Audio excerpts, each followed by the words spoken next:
మీ పేరు సార్? నా పేరు డాక్టర్ బి రవీంద్రారెడ్డి అండి. ఇక్కడ విజయవాడ సెంట్రల్ అసెంబ్లీ నియోజకవర్గం సార్.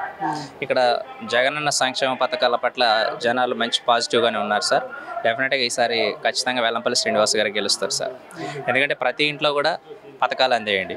ఇప్పుడు చిన్నపిల్లలకి గోరుముద్ద కానించి స్కూల్కి వెళ్ళే పిల్లలకి విద్యా దీవెన, వాళ్ళ తల్లులకు చేయూత, ఇంట్లో అవసరాల గురించి 18,500 రూపాయలు చేయూత ఇవ్వడం వల్ల ఏమవుతుందంటే వాళ్ళ కుటుంబ మిషన్లు కొనుక్కోవడం కానీ, కొన్ని చోట్ల గేదెలను తీసుకోవడం కానీ, అలా వాళ్ళ తలసరి ఆదాయం పెంచుకోవడానికి అది బాగా ఉపయోగపడింది సార్.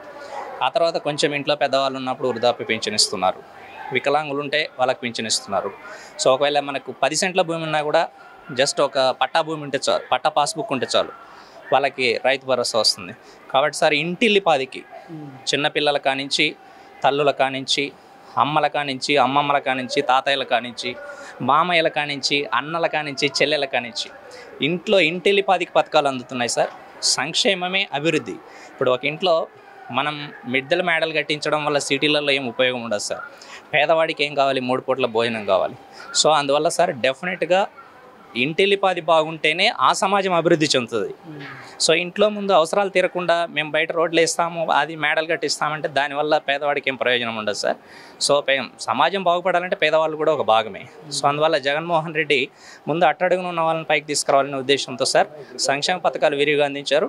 ఈరోజు అభివృద్ధి కూడా సార్ మీరు చూస్తే విశాఖపట్నం కానీ, రామాయపట్నం కానీ, మచిలీపట్నం కానీ, కృష్ణపట్నం కానీ ఓడరేవులు చాలా శరవేగంగా దాదాపు 20,000 కోట్లు ఖర్చు పెట్టారు సార్.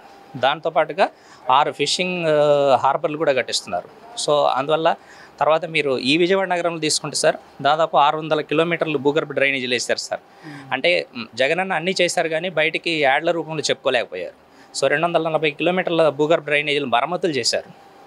తర్వాత మీకు 400 కోట్లు పెట్టి అంబేద్కర్ విగ్రహం కట్టారు సామాజిక న్యాయం కోసం. ఎస్సీలకు ఈరోజు ఎస్సీలకు హోమ్ మినిస్ట్రీ ఇచ్చారు, ఎస్సీలకు ఉప ముఖ్యమంత్రి ఇచ్చారు, బీసీలను డిప్యూటీ స్పీకర్ చేశారు, బీసీలకి డిప్యూటీ సీఎం ఇచ్చారు, ముస్లిం మైనారిటీలకైతే మండల్ డిప్యూటీ చైర్మన్లు వాళ్ళే సార్. తర్వాత మనకి ఎమ్మెల్సీ ఇచ్చారు విజయవాడ నగరంలో. అలాగే డిప్యూటీ సీఎం అంజద్ బాషా గారు డిప్యూటీ సీఎం. సో అలాగే ముస్లిం మైనారిటీలను కానీ, ఎస్సీలను కానీ, ఎస్టీలను కానీ, బీసీలను కానీ, కాపుల్ని కానీ కాపు కార్పొరేషన్ ఏర్పాటు చేసి 34,000 కోట్లు ఖర్చు పెట్టారు సార్. సో ఈ రకంగా సార్ ఏ వర్గాన్ని కూడా జగన్మోహన్ రెడ్డి వదలలేదు సార్. ఖచ్చితంగా అందరినీ కూడా గుండెల నిండా ఆయన ప్రేమించారు. కాబట్టి ఈరోజు జనాలు కూడా అంతే ప్రేమతో ఆయన ఆదరిస్తున్నారు సార్. ఎక్కడికి వెళ్ళినా మీరు ఈరోజు చూస్తున్నారు కొన్ని లక్షల మంది వస్తున్నారు. సో హృదయంలో లేని అంతమంది కదలరు సార్. సో డెఫినెట్గా 100కు 100% సార్ ఖచ్చితంగా జగన్మోహన్ రెడ్డి వస్తారు సార్. ఖచ్చితంగా సీఎం అవుతారు. ఇక్కడ సెంట్రల్ నియోజకవర్గంలో కూడా వెల్లంపల్లి శ్రీనివాస్ గారిని ఎలాగైనా గెలిపించుకుంటాం సార్. 100% ఉన్నాయి సార్. ఎందుకంటే వెల్లంపల్లి శ్రీనివాస్ గారు జస్ట్ ఒక ప్లేస్ మార్చిండొచ్చు, ఒక వీధే మారింది. ఇప్పుడు అటు సైడ్ మనకు అక్కడ ఏం పెద్ద దూరం ఏం లేదు సార్. అందులో విజయవాడ నగరంలో వెల్లంపల్లి తెలియని వాళ్ళు ఎవరు లేరు సార్. రాష్ట్ర వ్యాప్తంగా మంత్రి చేశారు, ప్లస్ ఈ ఎన్టీఆర్ జిల్లాకు ఆయన పార్టీ అధ్యక్షుడు సార్. సో అందువల్ల వెల్లంపల్లి శ్రీనివాస్ గారు తెలియని వాళ్ళు అంటే ఎవరు లేరు. ఖచ్చితంగా ఆయన ప్రజల మనిషి.